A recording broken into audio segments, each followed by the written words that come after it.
sneak peeks for the April update in Clash of Clans are here, and we're going to start to talk about them right now. We are now going to have tagging in clan chat. You can tag roles such as the clan, which is going to tag everyone. Leaders, so you can have a question with your leadership, or even specific members and tell them, hey, do your attack, bozo.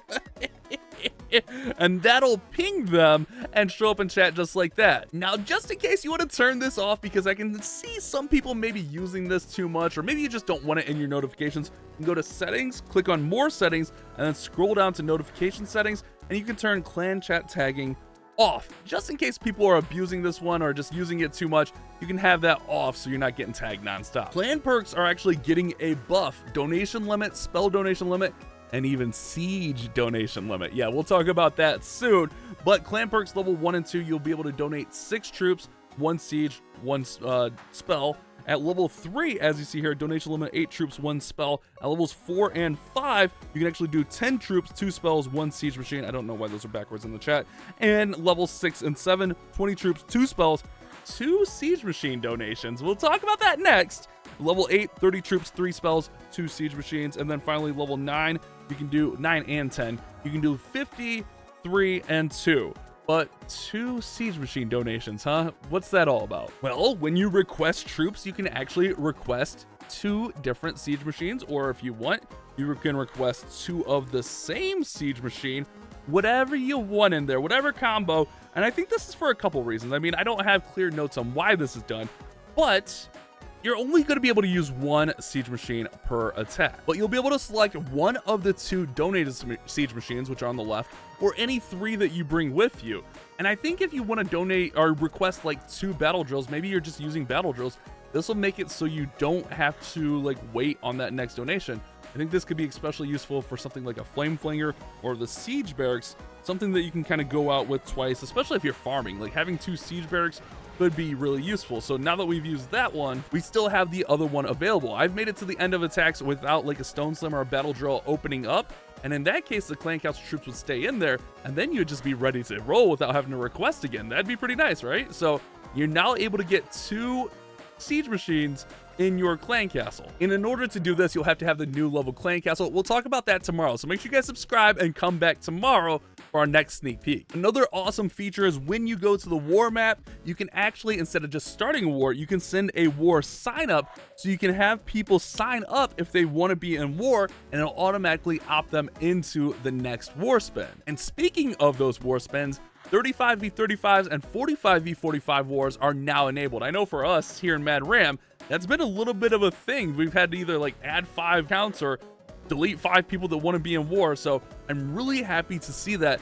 Along with that, we have rewards from the clan wars. Losing is now bumped up from 43% to 50% of ores. And then when you tie, it goes up from 50% to 57% for resources and ores. I guess it's resources and ores. I was more focused on the ores. And then at Town Hall 16, when you win a war, you're now going to get 6 starry ore instead of 5. Speaking of more ores, not only from wars with the losses and the draws, but when we have like those 2 times and 4 times events, those are now going to be multiplied also. The ores from the 2 times and 4 times events on your star bonus will now be multiplied. Another little change here is that the hero equipment is now going to be factored in to matchmaking along with your town hall level. So the higher your hero equipment, it's going to factor in just a little bit there. And speaking of hero equipment, the haste vial for the royal champion has had its attack speed adjusted, and it's getting nerfed.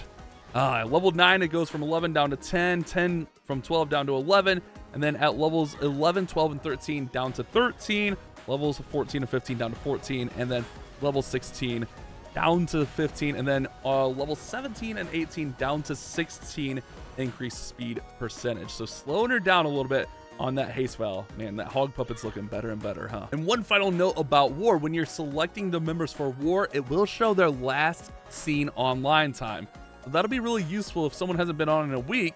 You're not going to just throw them in war. A nice change coming to builder base, much like Clan Capital, where you can choose your active base and your defensive base. We're now going to have defensive base layouts in Clan Capital. So we can set this one as our defensive and that one as our active. So now you can decorate your active base and have it looking however you want.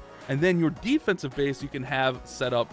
That way you don't have to worry about removing obstacles. I know, like for me, in builder base, like grass was always an issue. So this will just help out making those defensive bases a little bit easier for the builder base players. A couple of changes coming to the clan games. Yeah, we all love the clan games, but the selection weight of certain builder base tasks has been reduced when randomizing tasks.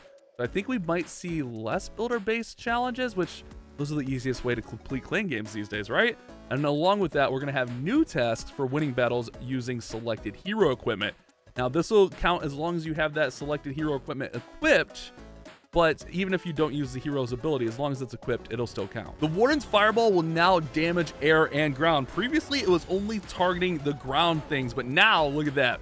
We can damage air CCs. That's gonna be a really nice fix for the Fireball. Grand Warden's always getting some kind of AI tweaks. He's less likely to follow headhunters across the base now. Barbarian Puppet will now show the rage duration and rage damage increase for the barbarians that are summoned. So a nice little tweak there so you can understand what that is for each level. And finally, in the clan capital and the upper Legends League, the amount of loot available is going to be more, from 5,333 trophies to 6,100. Those calculations are now increased for the loot limit per attack. And it also scales the defensive bonus based on remaining hit points for deployed units. So little changes coming to the clan capital, little balance changes there. And that's it for today. A really brief sneak peek, but make sure you guys come back tomorrow. We got some cool stuff to show you. Make sure you subscribe, have those notifications on. You guys have a great day.